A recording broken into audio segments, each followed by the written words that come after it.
Assalamualaikum warahmatullahi wabarakatuh. Salam sejahtera bagi kita semua. Ibu dosen yang terhormat, perkenalkan nama saya Nigusti Ayu Putu Widyastari dengan NIM 501403058. Pada kesempatan kali ini saya akan menjawab pertanyaan diskusi sesi 5 MPDR 5302, Studi Komparatif Pendidikan di Berbagai Negara.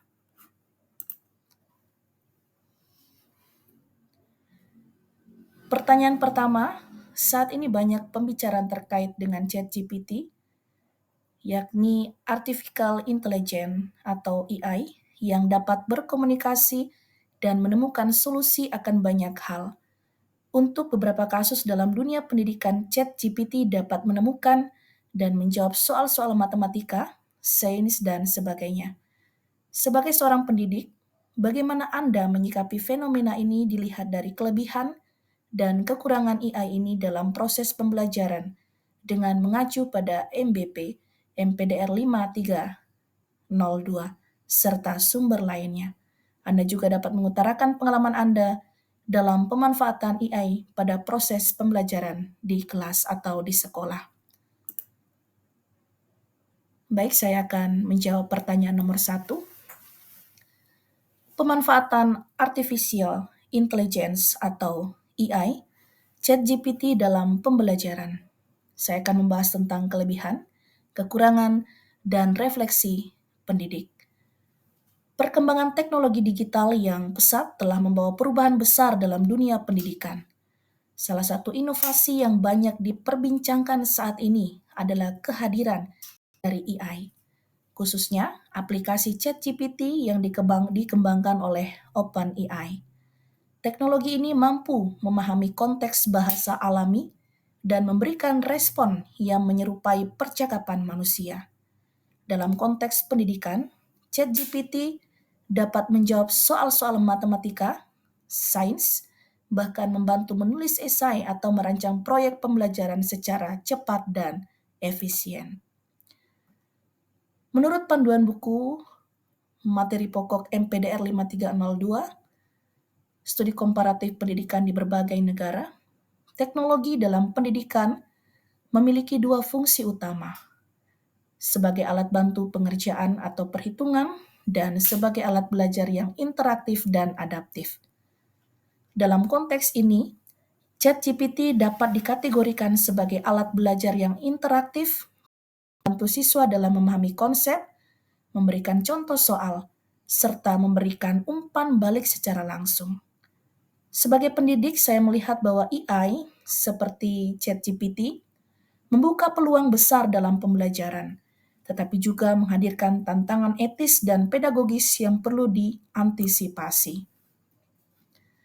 Dari sisi kelebihan, ChatGPT memberikan kemudahan bagi guru dan siswa untuk mengakses informasi dengan cepat dan relevan.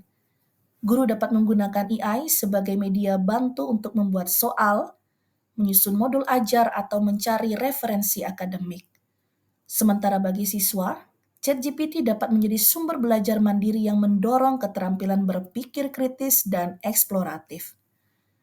Penelitian oleh Kahn menunjukkan bahwa pemanfaatan AI dalam pembelajaran dapat meningkatkan motivasi dan efisiensi belajar, karena peserta didik memperoleh umpan balik instan yang menyesuaikan kebutuhan individual mereka. Namun, di sisi lain, kekurangan AI juga perlu disikapi dengan bijak. Salah satu risiko utamanya adalah ketergantungan berlebihan terhadap teknologi, yang dapat menurunkan kemampuan berpikir kritis dan kreativitas siswa jika tidak diimbangi dengan bimbingan dari guru. Selain itu, AI seperti ChatGPT tidak selalu memberikan jawaban yang benar secara konseptual, terutama untuk konteks lokal atau situasi yang memerlukan analisis kontekstual dan moral. Menurut Sawaki, guru perlu berperan sebagai fasilitator, memandu siswa dalam menggunakan AI secara etis, dengan menekankan pentingnya verifikasi informasi dan pemahaman konseptual daripada sekedar hasil yang cepat. Dalam pengalaman saya sebagai pendidik, saya memanfaatkan ChatGPT untuk membantu merancang bahan ajar berbasis kurikulum merdeka dan menyusun soal latihan kontekstual.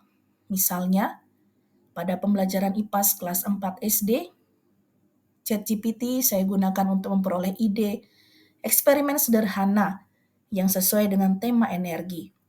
Namun, setiap hasil dari IS selalu saya verifikasi kembali dengan sumber akademik lain agar sesuai dengan kebutuhan dan karakteristik siswa.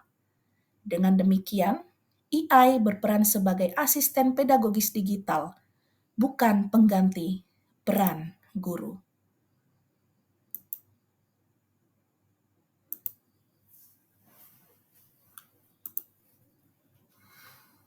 Sebagai refleksi, saya menilai bahwa pemanfaatan AI dalam pembelajaran perlu diarahkan pada prinsip pembelajaran bermakna dan beretika. Guru harus mampu mengintegrasikan teknologi secara kritis, kreatif, dan bertanggung jawab, agar kehadiran AI seperti ChatGPT menjadi sarana untuk memperkuat kemampuan berpikir tingkat tinggi, bukan sekedar alat instan dalam memperoleh jawaban. Kemudian pertanyaan kedua, berikan pendapat Anda mengenai video pada materi pengayaan dengan judul A Day Made of Glass 2. Pada video tersebut, teknologi apa saja yang telah kita temui dan manfaatkan? Kemudian, bagaimana persiapan Anda sebagai pendidik dalam menghadapi kemajuan teknologi yang begitu pesat? Saya akan menjawab pertanyaan nomor 2. Video A Day Made of Glass 2 menampilkan visi masa depan di mana kaca berteknologi tinggi digunakan dalam berbagai aspek kehidupan, seperti rumah, sekolah, dan tempat kerja. Teknologi yang terlihat meliputi layar interaktif transparan, kaca pintar dengan sensor, konektivitas antar perangkat secara real-time, serta antar muka sentuh dan suara yang intuitif. Saat ini, sebagian teknologi tersebut sudah mulai kita temui, seperti smartphone layar sentuh, smartboard di kelas, dan perangkat rumah pintar.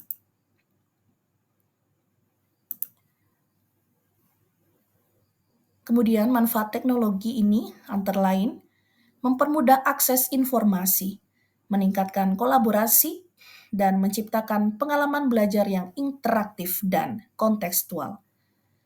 Sebagai pendidik, persiapan yang perlu dilakukan meliputi yang pertama, meningkatkan literasi digital agar mampu mengoperasikan dan mengintegrasikan teknologi baru.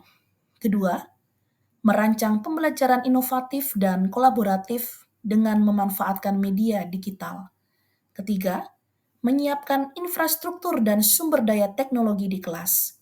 Keempat, menanamkan etika digital dan sikap adaptif pada diri sendiri dan siswa kita agar teknologi dimanfaatkan secara bijak.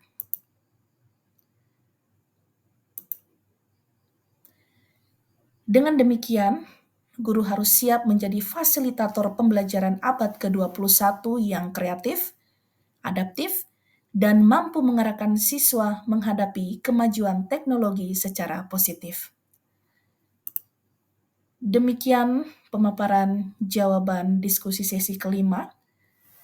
Saya mohon maaf jika ada jawaban yang kurang. Semoga informasi dari jawaban ini bisa menambah wawasan kita. Demikian dan terima kasih.